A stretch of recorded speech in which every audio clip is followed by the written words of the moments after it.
Hello, becoming authors. We're back again. We are indeed. Hello, Caleb. Yeah, hello, Caleb. A bit of a different one. We're on a full set and all that. Oh, I'll put this here. There we go. Huge. Yeah, on a set this time, because a bit of a different episode today. We figured, like, we're normally just writing and that. You know, we're not really doing. There's only so much interesting stuff we can do. Yeah, there's not a lot. Like, you don't want it to become forced where, like, let's go do an activity and, like, you know. This is meant to be a candid series. And it is. Like, and that's what it has been so far. But when we start thinking, I was like, how about we go do this for a day? It's like, well, that's not what we would be doing as authors or whatever. So I figured, why don't we, from time to time, becoming authors, maybe a couple weeks in a row, maybe we space it out, I don't know, whatever it might be, I don't know, I haven't thought about it, you don't deserve to know about it. Maybe we chat about our characters. Yeah. You know what I'm saying? Like, we got 7 of our main characters here, especially for book 1. I figured that's 7 different videos where we can do maybe a bit of a breakdown on each of them. Eeny, meeny, miny, mo. All right, we're doing Shiro today. Yeah. So, like, spoilers? Yeah, there will be some. There'll definitely be book 1 spoilers. Definitely be book 1 spoilers. Minor things going forward as well, because we basically just want to give a breakdown on the character and, like, going forwards, what we want out of them, what we want them to be, you know, maybe some things that they're going to face, some challenges, you know, the origins of the character, how I came up with them, some inspirations for them, basically just a breakdown on the character. And I guess, I mean, look, we have hundreds of characters within the series. Yeah. It's kind of a never-ending thing that we can do. We don't have to stick to main characters, you know. We can even pull just like a minor gladiator and be like, here's a... We have many side characters ranging from fucking police detectives to reporters to... Yeah, exactly. We have a range of villains. Exactly. We have a lot. And all of them have like inspiration and stuff for them. You know, different places where we drew different aspects of the character to create the character. Some inspiration's better than others. Yeah. The ones that I took. And I will say I love being this far apart from you. It's great. Yeah. It's, you know, it makes me feel more at ease. You know what I'm saying? I do give off a sense of uneasiness. Oh, you do, very much so. Yeah, I like this physical barrier between us. It's nice. No, you don't.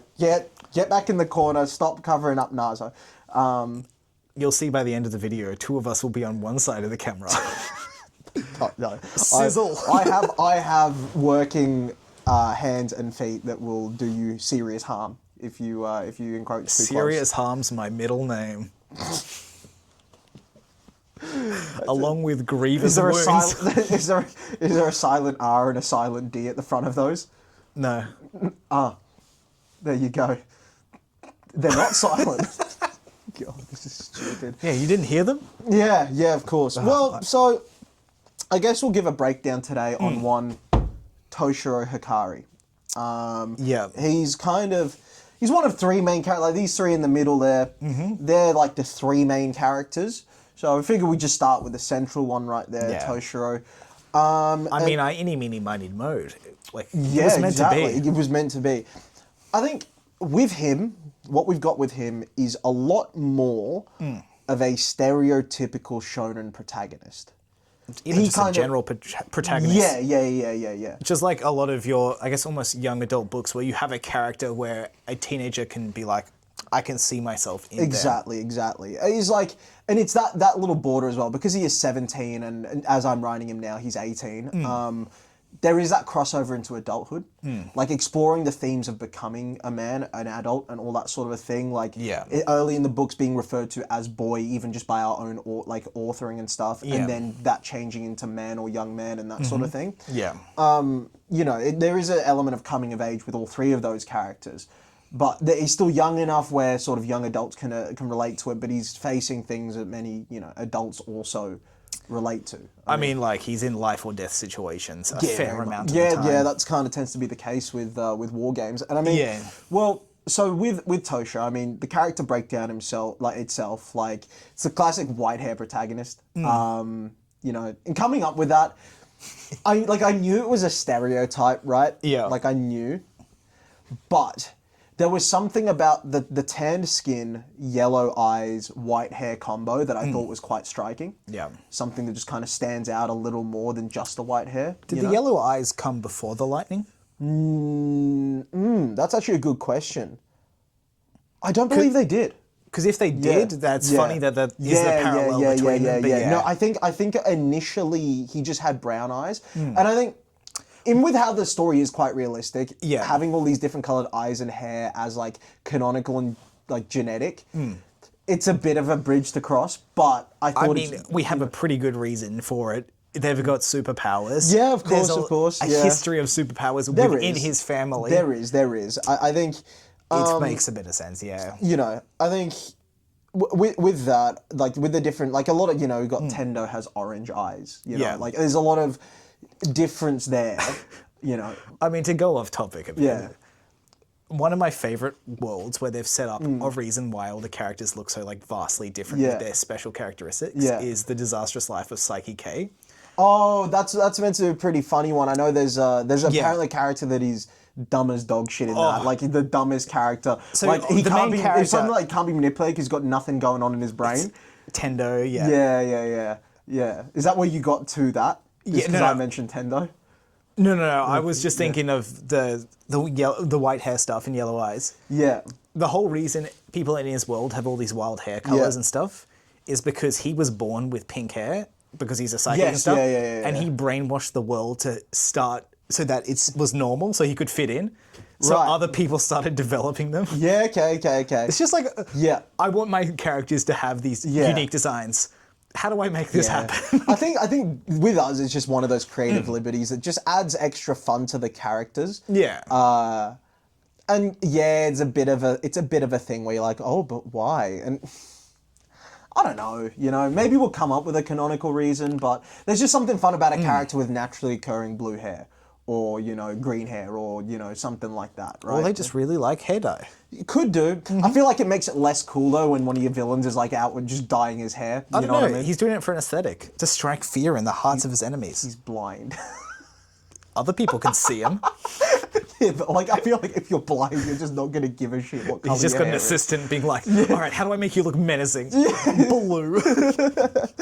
Yeah, Akira Guy is a character we'll get to, but I think with Toshiro, that's kind of the main choices behind it was a strike because, you know, he's Japanese, and within Japanese, I think there's, like, generally speaking, you can get the more sort of pale looking Japanese people and the ones that are naturally quite dark skinned. There's like a range there amongst Japanese. I know it's broken down island to island or something like that, and it's about immigration paths and that sort of thing.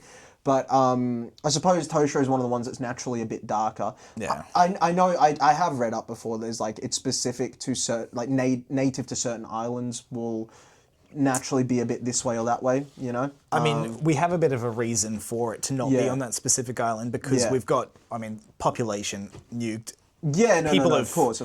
congregated together, so it makes sense. No, there's exactly. a bit more Well, even now variance across Japan, you'll see it. But it's just generally speaking, when you're looking at Japanese people, you can kind of see the two sort of types, and obviously a blend in between. But if you were to pick one from one and one from another, you would kind of assume they're from different countries. You know what I mean? Fair. Like some have more kind of Korean aesthetics to their face and build, and then some have more sort of, you know, the further south Asia, Southeast Asian sort of vibe to their build and stuff. So he's got that kind of naturally tan skin, and I thought the white hair was a good contrast to that. I mean, one other design feature of his face you haven't mentioned. What was that? Oh, the lines under his eyes. That was a bit of a self-insert because I've got naturally quite sunken in eyes, and I've got those sort of marks there. And partially it was off Itachi from Naruto as well. Yeah. I thought that was a neat little design feature, you know? So that was kind of where I got that from. But the reason behind the color combos was just a stark contrast, and then adding in the yellow for the eyes kind of makes it pop even more, you know? That was kind of the reasoning behind that. And with the haircut, something quite boyish, something quite, you know... Pretty standard, nothing too crazy. Bit of an undercut, bit of a messy fringe. I mean, there's definitely a lean into the anime protagonist of a vaguely lightning bolt shaped lock at the front. Yeah, you know again, fits. Superman with a little S curl and that sort of a thing. It's a bit of fun, you know. There is some character design. There's a bit of zaniness to the characters that we've created, you know. But I think with Toshiro, it was like it's in the haircut as well. There's that sort of messier vibe. It's not styled. It's not anything like that. Like it's a haircut that you have to go and get, right? But it's not one that he kind of keeps all slick and tidy and that sort of a thing. It kind of plays into his personality a little bit. You know? He doesn't need to focus on himself. He focuses on training. Exactly. It's the best. It's priorities in that. Yeah. But it's also a presentation thing. Like to him, it's not something that matters that much. As long as he's somewhat neat and presentable, that's enough for him. It's like, you know, like whereas Eli's got like kind of that neatly groomed, like long blonde hair sort of. It's a lot more. His presentation's a lot more purposeful. Yeah. Whereas with Shiro, it's a little bit more casual. It's a little bit more, you know what I'm saying? So so that's kind of where we got to. And in terms of the clothes, I mean, you'll see with a lot of the clothing, a lot of it's just stuff that I own. Just various things that I've worn. Draw inspiration from what you know. Yeah, I'm quite into my clothes. I have a lot of different unique pieces. If you come see us at the conventions, you'll see like I'm often wearing quite different outfits. I like to own weird pieces, and there was a period of time where I was rocking like the long sleeve undershirt with like the t-shirt over the top. Yeah, it's kind of a look that I quite like, sort of 90s skater type things, but he wears a whole lot of different street outfits. Yeah. As many of them do, but the vibe I went for is just it's a bit more casual. It's not sloppy, but it's pretty relaxed. You know, he's a young adult. He's not really thinking about his presentation too much. He's just it's enough. You know what I mean? Like he's very focused on one thing, and that one thing is war games. Exactly. So with Toshiro, no godsend growing up, right? He comes from a lineage, the Hikari family. Plenty of Hall of Famers. Yeah, like a lot of them. Probably more that will be added as we think of more, because war games like a 200-year history, so we can just chuck more in there. But there's a number. I think we've got 3 up there right now. I mean, our Hall of Fame on the website. Yeah. Check it out if you haven't already.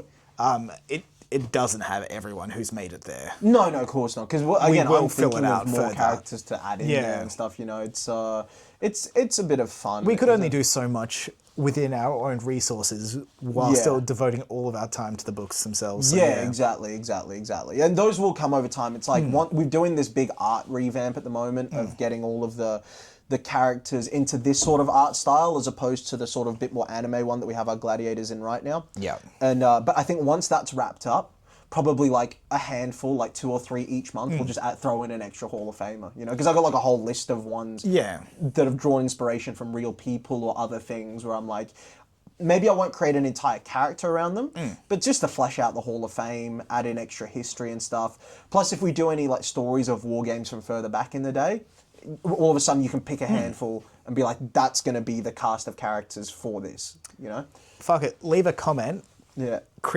Give your character a name, some abilities, and maybe we chuck them in. Maybe. To the Hall of Fame. You don't know, you know? Reach out to us with your ideas. Yeah, for sure. That needs to be fleshed out, and we are happy to have some assistance on that front. Yeah, for sure. So we'll eventually get to that. But yeah, the Hikari family, it's one of a couple that are considered like the greatest of all time within war games, like the biggest dynasties.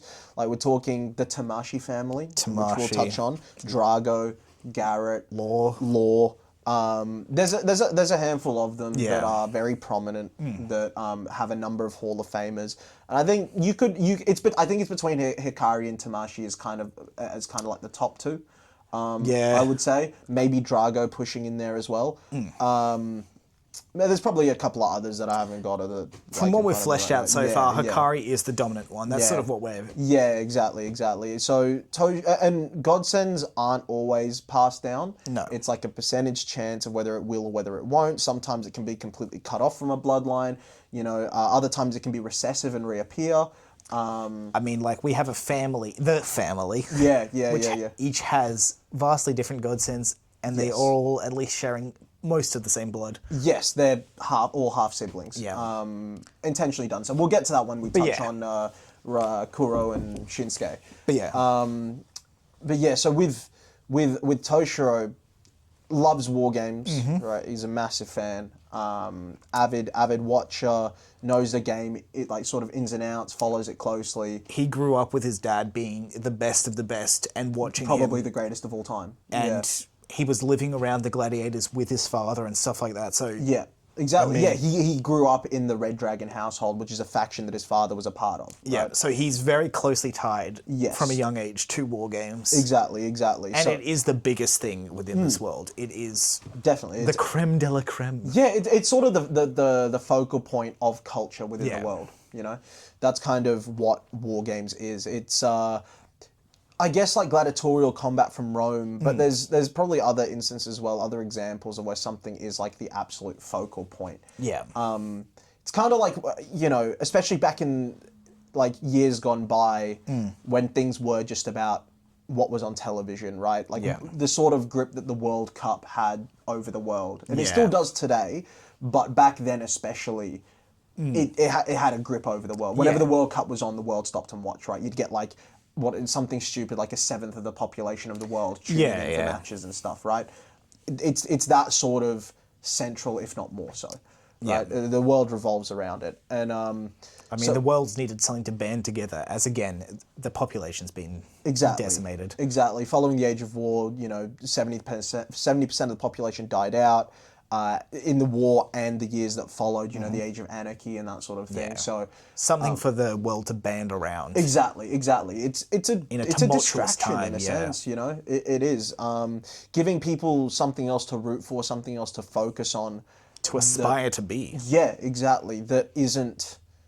You know, that isn't their day-to-day life. Like, I mean, you've got a lot of people living in the purgatory, right, which is you know, the sort of non-rebuilt zones, you know, the places that are run down, dystopian, that sort of thing. It's like it gives them also something to latch onto. Yeah. You know, in the same way that sports like football do, you know, people growing up in poorer areas like the favelas in Brazil, or, you know, some of the more rundown council housing in England and stuff. It's like, yeah, but we can always just chuck the football on. I'm going to avidly support my team. Yeah. It's an escape. It's something go and play it yourself and such. Exactly. Although war games playing that in the street, not a good idea. Godsends are illegal for public use. And scrapping on probably just don't do that, you know. Just, we'll go punch on after this just for a bit of fun. But so Shiro's big fan. Big fan. Idolizes Red Dragon. Yeah. That's his family to him. Historically, the Hikari family has been sort of hand in hand, affiliated with Red Dragon. So for him, he grew up in the Red Dragon house. Half of his clothes are Red Dragon merchandise just from living there and then also buying that sort of stuff. Working through school, he was the cleaner at the Red Dragon second compound. So. Yeah, at one of the dojos they have. It's you know, that's kind of where we pick up the story in the first novel, is him cleaning, right? That's what he does as a summer job to get him through school. That's his first introduction in chapter 1. Exactly. So, you know, it's humble beginnings, and it's so normally if you have a godsend, it's going to awaken in your sort of adolescent years. It's going to be as you're getting into your teenage years, even earlier, like some awaken it as a child. Yeah. It's going to be somewhere around that sort of range. Toshiro being 17 when we pick up and not having a godsend, it's unlikely he's going to get one. It's deeply unlikely. Yeah. But he's always kind of retained that hope. There's the dream that he must, and that's why I think it's, you know, you look at that shonen protagonist, I look at it in a similar way to you look at a Naruto and Asta from Black Clover, or Deku from My Hero, but we're not perverts. And so it's that sort of hope. Yeah. That's kind of what Toshiro represents. He's a hopeful character, you know. And that's hope in the face of, I mean, like, his father died when he was 9. Yes, yeah. So, and he never had, well, his mother was never around. He doesn't know much about it besides a few photographs, Yeah. And so he's grown up with his grandparents following that. And his grandfather, again, was a Hall of Famer and one of the greatest of all time. And he lost, well, I'd say he didn't lose his hope as such, but there was an element of that. Yeah. When he passed the age of it. Yeah. Not developing. The thing is with him, he was always sort of delusionally optimistic almost. It's gonna happen, that's why he always trained. Yeah. You know, that's why he already had, like, not a head start, but he's very proficient in hand-to-hand combat and that sort of thing, you know, an element of war games, just keeping the fights realistic. He's very proficient at it because he's trained at that While he didn't have the ability to train with a godsend like a lot of other gladiators he will be fighting have done. Exactly. He's had a base martial arts training. Exactly. In hope trained hard. In hope of it one day awakening. So, he has that little bit of a head start. Yeah. Or that little bit of catch up for when it does awaken, right? Yeah. So a lot of what Toshiro is hope. Yes. It's hope in the face of adversity. It's an almost blind faith in his destiny. Like, we're going to touch on destiny a lot, especially within our main three characters. Yeah. And I think with Toshiro, it is very much a case of he's finding his way to his destiny and he's leaving it sort of to God, to the powers above. Yeah.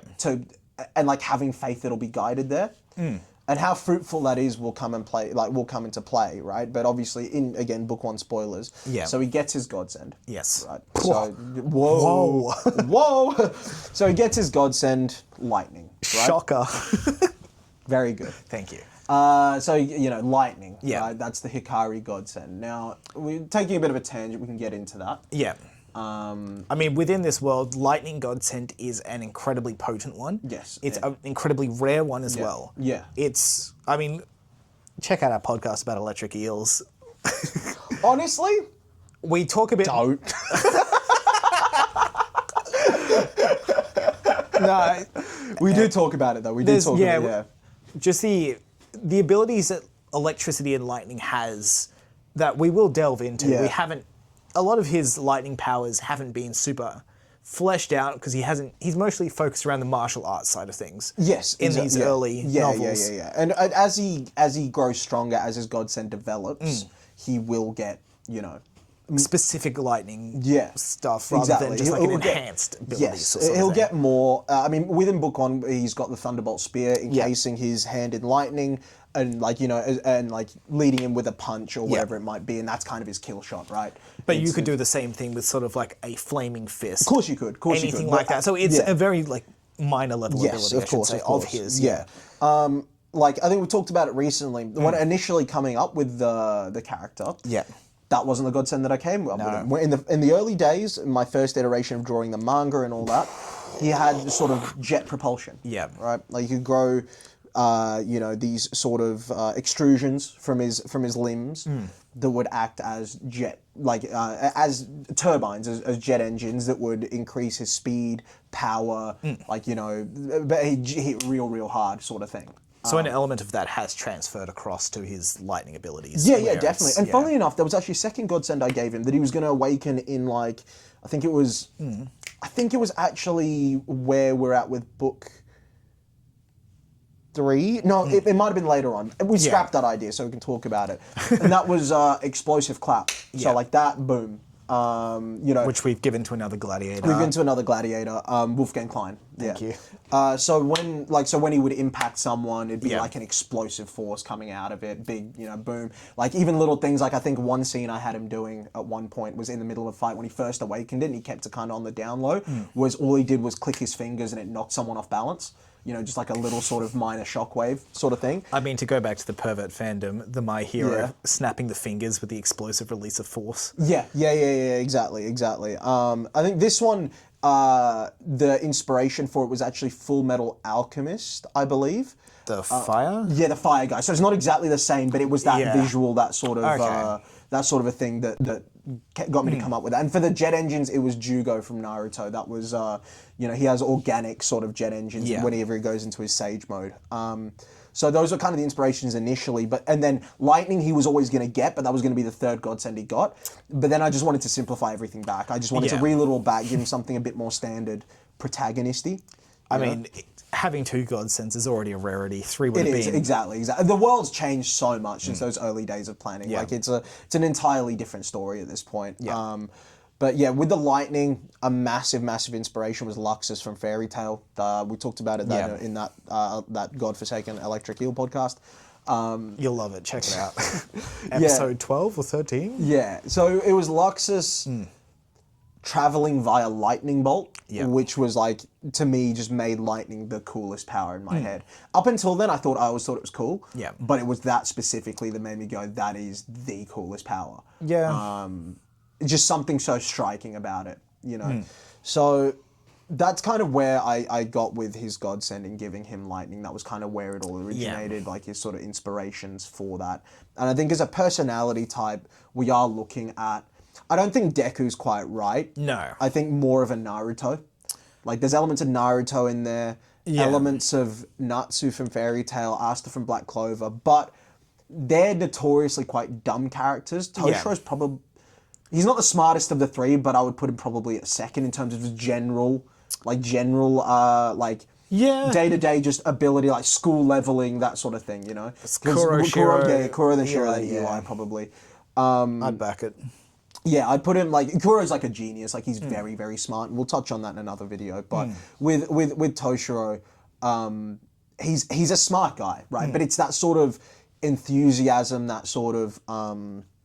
I mean, it's just like the striving for the goal, the single-minded focus. Exactly. But it's that's that aspect of things. But just in terms of a personality type, it's that fairly bubbly, fairly chipper. Yep. But also can be serious if buttons are pressed.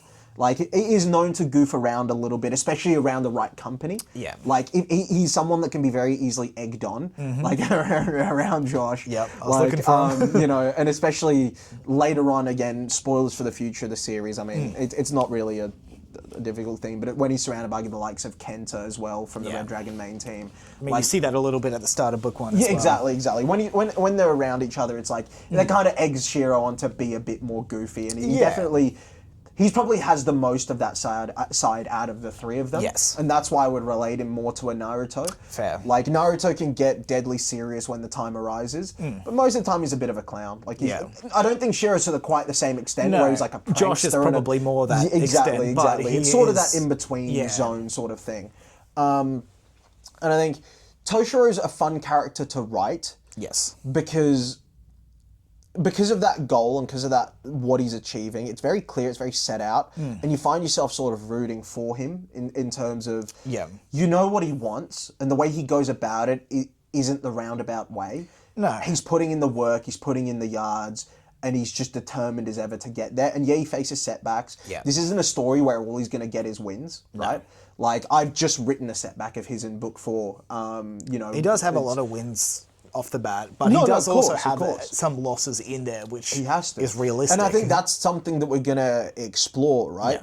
The idea of him, without getting into too much detail, the idea of him actually getting something over the line, like he has, I want to explore the complex of, so obviously with Toshiro, a lot of it is him living up to his father, right? His whole goal is to be, it's not the greatest gladiator of all time, it's to be the greatest Red Dragon ace of all time. Yes. The greatest leader of Red Dragon. Because that's what his father Exactly. was. And yes, that might mean the greatest of all time, because Kensei is but that isn't arguably the greatest of all time, but that's not the way he frames it. Yeah. Right? Which to me is a key thing. Yes. Right? Because that shows his sort of frame of mind of what he sees as a priority. His father is very much a hero. Exactly. His father's very much a hero, and Red Dragon even his grandfather before him, because he was another great ace. He was absolutely, and it's those two. It's the Hikari lineage, but it's also the Red Dragon pride that he has. Yeah. To represent them. A lot of other gladiators look at him for being born with this amazing power and all this stuff, but they don't know the challenges he's gone through to get his power late and stuff like that. Exactly. And also the shadow that he has to claw himself out of to stand on his own. He's constantly getting compared to his father. Exactly. You're just here because you're a Hikari. Exactly. And it's you a didn't sort of work for it, but he did. That's a lot of his struggle. It is. And it's a different thing to explore. He's not the underdog. No. Like, he is, if you look at him himself, but from an outside perspective of everyone else in the world, he has a godly power. Yeah, he is the quintessential chosen one golden boy type thing, but he's not. That's the thing, and that's what he's trying to overcome. Yeah. Is because he is in fact an underdog. It's his hard work that gets him there. Exactly, and I think that's a fun thing to write for him. He's very determined. He's set on his goals. Like in book 1 itself, right? Like Eli offers him, hey, listen, with you awakening your godsend now, I can give you a chance at like, you know, one of the dojos for Tower of Babel, which is the top faction in the world. An easy in, yeah. An easy in to the top faction of the world. Shiro goes, no, Red Dragon is my blood. That's the only faction I want to fight That's all I'm here for, yeah. That's all, like, and I think that kind of goes to show what he prioritizes and what he sees as... Just like, even just like a loyalty thing as part of his character. Definitely, definitely. You know, so that's... That kind of shows the goals that he's got, and I think with him, the things I want to explore is going back to it is with him constantly getting compared to again a guy that's broken all of the records in his father, like the youngest this, the most this, the you know it's endless, right? Yeah. He is again a lot would say he's the greatest of all time. I think it's contentious, but consensus It's considered is, that, yeah. right. I want to explore the idea of him reaching the final hurdles, but not climbing them in the same way that his father did. I mean, to get into a bit of spoilers for book 2 here, for all of the records I think his father sets, I believe in the entire series that we've planned so far, there's only one record he beats. And it happens book 2. Exactly. And but despite that, it's exploring the idea of actually how he copes with actually pulling up short. You know, with maybe considering the fact maybe he isn't as good as his father was. You know, and like, adapting to that sort of stuff. like he got his godsend late. His father developed it to a high level much younger than Toshiro even awakened it. Because I think he was getting signed at like 14 or something like that. Yeah, so when he was like 14, 15, he was getting contracts and all that sort of... Shiro didn't even awaken his till he was 17. Right? So it is that thing of how do you cope with the idea of maybe you're just not as good as your dad was, right? And I actually want to delve into exploring that where it's not just going to be immediate, but he is. You know, I want to see how he as a character copes with pulling up short and the complexes that develop from falling just short of the finish line. And that's not in just, oh, he won, but just not as well as his dad did. No, losses. Like actually not winning things that his father won. I mean, to give a specific example, again, spoilers for book 2, he has an entrance tournament to sign up to be qualified to fight in the divisions. He doesn't get the same position that his father did. No, he didn't. And you know, after a couple of those in a row, you know, like you know, some pulling up short in book 3 or whatever. Like I think in book 4 now is the first time that I've actually addressed it in someone asking him the question. It's like, you're good, but like, can you actually like, can you get it over the line? You know, you made the final of this, you made the semi-finals of this, you know, you were second place in this, you were this. Can you actually get it over the line? You know, but that's a daunting thing to someone that is, you know, a book 4, 20 fights into his career.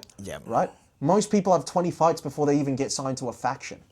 Right? So it's a very, like, the comparison can be made, but it's not a comparable comparison. No, it's not. And if someone was more honest and more objective, they'd be able to go, maybe see that and sit back on their laurels and go, well, I had a late start and I've got to give myself... He's too determined.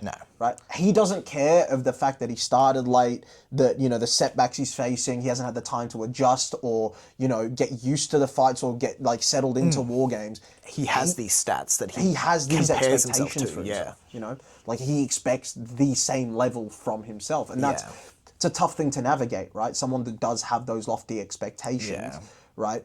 Having them get, not necessarily humbled, because I wouldn't say he's big-headed about it at all. No. But understanding that, you know, there's a lot more to this that, you know, you're going to have to navigate before you get to that level. And he, I mean, like, he believes he's can make these goals and such. So it's that falling short of them and telling people that he was going to achieve these goals and falling short of what he's told people as well. 100%. It's, tough for him. And I think in exploring, like we're looking at the themes of destiny a lot with these characters. Especially with the main 3, but with everyone. I think the easiest way to phrase Toshiro's own perspective on it is he wants to let his destiny happen to him. He wants to work hard, do everything he can, but at the end of the day, it's in God's hands, and where he's led is where he's supposed to be. Right? And that's part of the optimism that goes into who he is, right? And yes, he needs reminders sometimes. Yes, he needs, you know, little nudges in the right direction. But he is someone that is that is comfortable with the idea of what is meant for him is going to be given to him, and he's just working as hard as he can to make that happen. Yeah. So he's, I guess, someone that is willing to be guided toward his destiny by the sort of invisible hand of things. Yeah. Right? And that's very different from the other two main characters, which we'll Definitely. talk about when we break down their characters, right? But yeah, I think going forward with Toshiro, there's a whole lot I want to explore. He's got some amazing moments. I mean, Yeah. one of my favorite moments of his already happens in book 2. Yeah. So fucking buy it when it's out. Oh yeah, 100%. Just so I know, again, spoilers, without going into too much detail, which of the... Because I know which is my favourite, I'll tell you about it from book 3, but which is your favourite from book 2? My favorite is the first round of the entrance tournament. Oh, so you're... Okay. It's my favorite just because of... Yeah, it's fun. It's fun. It's a fun scene. It's definitely not like a favorite moment for his character. No. It's more of a fun moment he's involved in. If we're looking at character, Yeah. for me, again, you haven't edited yet, but you know the story. Book 3, the last fight he has in book 3, the entrance for it. Yeah. To me, that was something that was really special. I mean, that ties a little back into some of the wrestling stuff that you've just Yeah, watched. 100% it does. It's a very, it's not in the same way as everything that happened with Hangman in that match, but a similar sort of thing of giving the crowd something familiar. Yeah. But just like that moment for him of him stepping out there, I guess, into the world that his father built, and you know, establishing himself, putting himself out there. You know what I mean? There was something so special, especially with him and his opponent giving it the verbal back and forth before they step out into the arena. Yeah. And Toshiro being able to have that moment of like defiance towards his opponent in that action, right? Like hearing that eruption from the crowd of, you know, like that thing that he set up. That was a really special moment for him. And it ties back into his character and who he is, right? Absolutely. Because that's the thing, that in getting out of a shadow, he's not running away from it. He's not changing his last name and saying, I'm not one of the... No, he's fully embracing who his family is. This is my father. Yeah. I will catch up to him. Exactly. He's taking it all on his shoulders and going, yes, I know. Yes, I am his son. Yes, I am his grandson. But that, like, I'm going to be better than them. Yeah. Right? So, and that's what I'm saying. I think it's not as if he's trying to get out of a shadow and he's carving his own sort of name. No. He's embracing the Hikari name and he wants to take it to an even higher level. He's putting that weight on his shoulders and fighting through it. Exactly. And I think that's what makes that thing in book 3 really fun. That moment, the final fight. And I think... I mean, to also just take it away from like a anime inspirations for the characters. He's almost got like a Hal Jordan sort of... It's the willpower and the hope combined to... Yeah. And then we've got our Josh with more of your Guy Gardner. Yeah, that's a good way of, I guess, putting it. Even there's... I mean, we'll get to Josh, but he's... That's more book 2 stuff. It is. You'll see little bits on Josh. But with Toshiro, he is that quintessential hero. Yes. Like, through and through, true hero, right? Yeah. And that's not to say that we're not going to explore darker and different sides of him. No. We absolutely are. All of these characters are going to be seen in favourable lights and unfavourable lights through the whole story. Of course, yeah. There are going to be times where you're going to root against all of the characters and you're going to root for them. But to me, that's the journey of being someone, right? You know, at the end of the day, I hope you would still have a love for Toshiro because of who he is, even when he does start to divert his path and this, that, the other. Because one thing I also want to explore with him very much is loss. Yes. You know, he's faced that in book 2, right? Without getting into it too much. He's faced it before book 1 begins. Well, with his father's death and all that, for sure. But like at that point, he's moved along. He's grown. He's accepted. You know, it's 8 years on. By the time we get to arc 7, he's going to have some tough losses. Very tough losses. Yeah. Very, very tough losses. And it's how those weigh up on him. Like his loss from book 2, in me writing book 4, I had a moment that I thought was real special for me, where though it was a couple months previous, I told you about like having the grief catch up to him. You know, like having it hit him again, because when you're mourning the loss of a loved one, it's not like you get over it and you never think about it again, you're never sad about it again. It can hit you like a truck. Yeah. Months on, a year on, 2 years on. It can really hit you. Yeah. Especially when you're coming out of your teenage years, you're at that sort of age. It hurts, right? And you can be happy, you can be smart, you could have had a great day, like a truck, right? You know, it can absolutely happen to you. So like, that was a thing that I explored with Toshiro, and we're going to explore more of that, right? Yeah. You know, it's the trials and tribulations of living in this world that we've created, where there is things like loss, there's tumultuous times, there's, you know, a lot of things going on, right? You know, not everyone can be Josh in the way that he handles certain things, you know? And then fun facts about Shiro, he loves watermelon. He does love watermelon. And there we go. Loves pork buns. Pork buns and watermelon. He's a big food guy, right? I think I drew that for myself. I'm a big food guy. When writing Toshiro stuff, I do often like... Despite the fact you don't eat twice, 2 days of 3, you're not eating 4 days of the week. I'm saying 2 days of 3 days. Like you eat a day, 2 days off. No. It's one, and then just one double. Gotcha. It's Friday, Saturday, yeah. So despite the fact you don't eat every odd day, yeah. Your love of food is still I love very food. much I love present. My food. So in writing Toshiro, there is, I will say, I think there's little elements of self-insert within a lot of these characters, like just little tidbits and stuff where certain sides to my personality, your personality, where we can just go, well, your lack of personality. Oh fuck! You might enjoy this one. This is completely off. Yeah. I mean, talking about the lack of personality. I had someone today at work be like, "Why do you always use that tone with me?" And I had to be like, "I'm sorry. That's all I do. I only have one tone. I'm not trying to be curt with you." Accurate. It's so accurate. You are, yeah. And I have a good relationship with this person. They're just always like, "Why do you always sound like that?" Yeah. Sorry. Yeah, you're the worst. Yeah.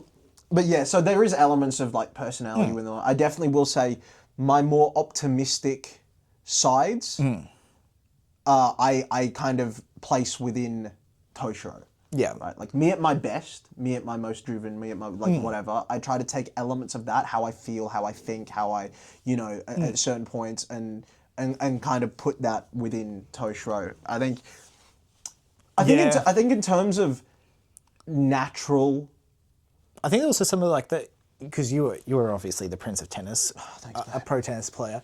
I think there's comparisons drawn there between you and how like the training you'd have to put in and stuff. Definitely. There's that sort of element to Shiro, a lot of the things that he faces, because it's his War Games journey that we probably explore the most, along with Eli. Yes. And there's elements in both of those where I just draw straight from tennis. Yeah. Right. Like certain feelings, certain emotions, certain ways of looking at things. And then certain lessons learned and things told by coaches to you following wins or following losses, right?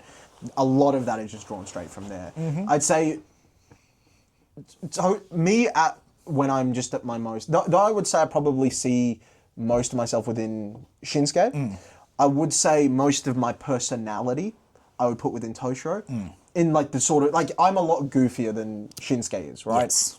He's not someone, he's a very tired and very sort of downtrodden person a lot of the time, right? With if you'd gone down a certain route, you could see yourself becoming a Shinsuke sort of. Exactly. Whereas with Toshiro, it's I would say most of what I like the sort of person I am. I find it easy to write Toshiro because a lot of the dialogue or a lot of the ways of talking or certain things that he would address in certain situations or the way that I suppose he would behave is quite similar to maybe how I was around that age. Yeah. So that's why he's quite second nature for me to write, you know? And there's elements of that in all, like a lot of these characters feature different elements of myself at different ages when I had different perspectives and that sort of a thing. Yeah. That's how we were able to create a vast range of characters. Because, everyone morphs, everyone changes, but you can almost pinpoint certain points in your life where you had certain perspectives. Yeah. And that can become its own character. Like, what if that got taken another 3 years down the route, you know? So with Toshiro, I would say it's kind of the most second nature for me to write, I suppose. Like, to me, Toshiro is how I was when I was playing tennis at my most. Yeah. Especially the further we get into his War Games career and he gets settled into becoming a fighter. And while enjoying tennis. Yeah. When I still liked it. Yeah. I would say that's kind of what I was. Like that same sort, that's the personality. It's me thinking back to those days and extrapolating it to like 17, 18 years old. Yeah. And then going, that's kind of how it is to write him. Yeah. So it's an easy one to write, but it's a fun one. He's I don't want to say he's not a comfort character, right? but he's a character you can grow comfortable with reading in that you're not going to be sat there. I mean, with almost all protagonists, it's a character you can see yourself as. You can very easily 100%. slot yourself in those positions, those situations. Definitely. He is the quintessential protagonist. Yeah, definitely. Whereas our other two maybe have various shades of grey that make them slightly less of your standard protagonist. Yeah, exactly. And again, at different points, you're going to root for different ones of them more than the others. I think, yeah, and they're all going to go. All three of them are going to go down very different paths and that sort of a thing. Yeah. But the three of them start off as basically brothers, like as close friends as you're going to get. You know, like they are the best of friends, and we delve into that. We explore that you know, splits apart, joins together. There's a whole bunch of things that go on with that. They're very they are the central characters of the story. But I think with Toshiro, he's the most morally, I don't want to say morally good, but he's I suppose maybe you can say morally just, I suppose. Yeah. He is maybe the most morally strong in that he has a set of morals and he's the most like sort of strong on his principles, I would say. Yeah, I think so. I would say so. Like he's the most set on his way of he's quite a stubborn guy. Yeah, I would say that. Like he would definitely take a harder route for the sake of you know, his own principles. And as two stubborn writers, it's very easy to write that sort of stuff. Yeah, it is. Yeah, it is. You know, so yeah, I think. Trying to think, is there anything else you want to explore with talking about Toshiro? I think that's probably a decent point to wrap it up. Yeah, I think little things like, I mean, he loves sports in general. He's a big football fan, which is a sport that is, he's wearing the t-shirt there. Yeah. It's a sport that's, you know, we'll maybe do a video talking about it at some point. I've got a little thing lined up for that. Check out the podcast for this week. Yeah, okay. I've got a thing planned for that. Okay, interesting. So, yeah, well, he's into his sports. He's into some video games. Like, he's a 17, 18-year-old, you know what I mean? Like, yes, he's very driven, but he's not, like, lost all other aspects of his life. No. You know, he does well at school, or you know, until he graduates. He's incredibly loyal to his friends, and yeah, it's... He's a good dude that, you know, he's kind of I'd say the moral, like, there's so many shades of grey and there's so many varying things within this novel series. He's kind of like the moral anchor, I see him as. What's this? You're Jaden Smith to your Will Smith. Sorry. I was what? I was just trying to think of a famous, like, child of an famous... But where were you getting that from? I don't know. I was just thinking. But where does that connect? It barely does. Thank you for watching, Caleb. yeah. I think that's a good. But I can't think of much else that I want to really explore with Toshiro for now. We can maybe, as we release more novels, touch back on his character, give an update. Yeah, like as we can give more sort of outward spoilers. I think, is there anything from book one in particular you want to highlight, or? I mean, this isn't something we're going to touch on hugely in the books for a while, but it does have a purpose.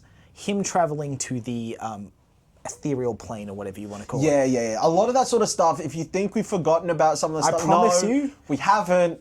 We're setting the seed. We're sowing the seeds for something mega, like something very big, right? We don't touch on that for a huge amount for the next couple books. Yeah, it does, number of books. It does pop up again. Yes, it will. All those things will pop up again. All the things you saw. Same with that flying Ankh. That the guy that pops up. We know. We haven't forgotten about it. Yes, I'm in book 4 and I haven't told you we've planned about 70 books. Yes, and maybe it appears in one of those 70 books. It'll tie back in. It'll tie back in. Right. There's a few things with that we have some cool plans for going forward. So if you like Shiro, there's some pretty cool stuff to come with him. Yeah, Shiro's and even more of his, I guess, almost backstory to be fleshed out. Yeah. There's more backstory to be gotten. Like you get a bit of flashbacks. The other thing I will say is maybe his relationship with Kenny, which we'll explore Kenny later. I mean, you sort of give that in book one. Yeah, you get it in book one. I think I'm just trying to think of other important characters within Shiro's life. I mean, all of Red Dragon is close to Shiro. Yeah, definitely. I think the ones that we're going to explore the most. Kenny's close to Shiro as well. Yeah. He grew up with him. He's part of Red Dragon. Yeah. With Ken, so I think with Red Dragon, obviously Akihiro, the ace, is like an uncle figure to him, Yes. best friend of his father. He's close friends with his daughter, who's on the reserve team. Yeah, so they're already very close. Then he's like close brothers with Kuro and Eli. Yeah, Eli. And But in terms of talking about Red Dragon specifically, like you got Akihiro as kind of like an uncle figure. You got the tandem of Kenta and Soren, who are they're the best. They're the top ranked tandem in the world. And so where we pick up on the story, like Shiro's cleaning their dojo, right, as they train there, but they don't. They've made a thing, whether it's on like out of respect for his lineage or his father or whatever it might be. They kind of make a note of seeing it that he's not just a cleaner to them. He's like a lot of them have also been around while he was a kid. And exactly. With those two were too young for that. Yeah, but some of them were. Like, some of them were. Yeah, Akihiro Katsuyori was. Yeah. With Kenta and Soren. That's I think is a very molding relationship, which we'll get into, and I think especially in book 4 or 5 onwards, we'll get into some good older brother figures almost. Yeah, like not as of yet, right? No. But what I mean is, it's a very molding thing for him. Him being around, working at Red Dragon, and having literally the top ranked gladiators in a particular league, right? The Dapping absolute them up top, and stuff, yeah. like treating him as a friend and as like someone nice to have around. Being humble, being down to earth with him. Like not kind showing of big timing him. Exactly. Like them like joking around with him, having fun with him. Yes, he is like he goes and picks up their food for them, prepares it. He acts as a caretaker for them when they're at the Kanagawa dojo, but they also sit down and have a meal with him. Exactly. They treat him with a lot of respect. And I think Kenta and Soren's relationship with him is obviously something we'll explore later down the line. Some cool stuff coming book 4-ish. Exactly. 3-ish, 4 is where we really kind of end of 3, start of 4 is where we start really getting into that. Shira and Josh, obviously, we're going to be exploring their rivalry and all that sort of thing. You see a bit of that at the end of book 1. Exactly. Their fight is kind of like the culmination of book 1, especially for his arc. And I think... it's a very good comparison to his father early on. Exactly. And then with Kenny, who's the other one, where we pick up, their relationship's quite rocky, and not a lot's explained. Even by book 4, there's still a lot of... We'll get into Kenny. There's still a lot of Kenny that is left unsaid as of right now. We know they grew up together. Yes. Like, Kenny is the quintessential, or was... the quintessential older brother figure. With Eli and Kuro, they're all around the same age, so it's a lot more like closer siblings. With Kenny, it's like he's not quite he wasn't quite a father figure, but he was very much an older brother, older cousin type figure. That took time out to sort of be that person for Toshiro, but obviously they've drifted apart, and that's something we get into a lot in book 1. When we pick up, they're very frosty. Right? And it's not something that Toshiro has taken too kindly. I think the first interaction we get with those two is a mop being chucked in someone's face. Or something like that. So it's I think that's a good point to wrap up. Yeah, so we'll get into more. I think the next one we'll probably tackle is Eli. Let us... No. We'll talk about one of the other two main characters Eli next time. to still go down the War Games route. Yeah. And then because Kuro's a bit of a different thing to tackle. A different beast to tackle, Exactly. So I think, we'll go with Eli next. But if you like this, give it a like and all that. Hopefully it gives you a bit of insight to our characters. Chuck in the comments if you want to create a Hall of Fame. I will chuck that in there. Chuck a hate comment in there. Just do whatever, man. Just tell me a favorite kind of pasta. Yeah, do that actually. Yeah. Tell us your favorite pasta type. The right answer is carbonara or pesto. No, I meant pasta shape. Oh, pasta shape. Oh, ravioli. Give me some spinach and ricotta ravioli. Oof, that's good. You're just going to say like the spiral ones, aren't you? Yep. How'd you know? Because you're plain and boring, because you wouldn't even have... obviously no sauce, obviously no other things in there, just plain pasta. As al dente as possible. You should eat it out of the bag. I do sometimes. You see what I have to put up with. You see this. So let us know your favourite pasta, and thank you for watching, Kevin. Yeah, thank you very much for watching. I'm going to go end this one. I've got to get up. Oh! How long did we go? Oh! 53 minutes? Fucking hell. Wow, we talked about Sheriff Roll. I enjoy. That's a good character breakdown. Yeah.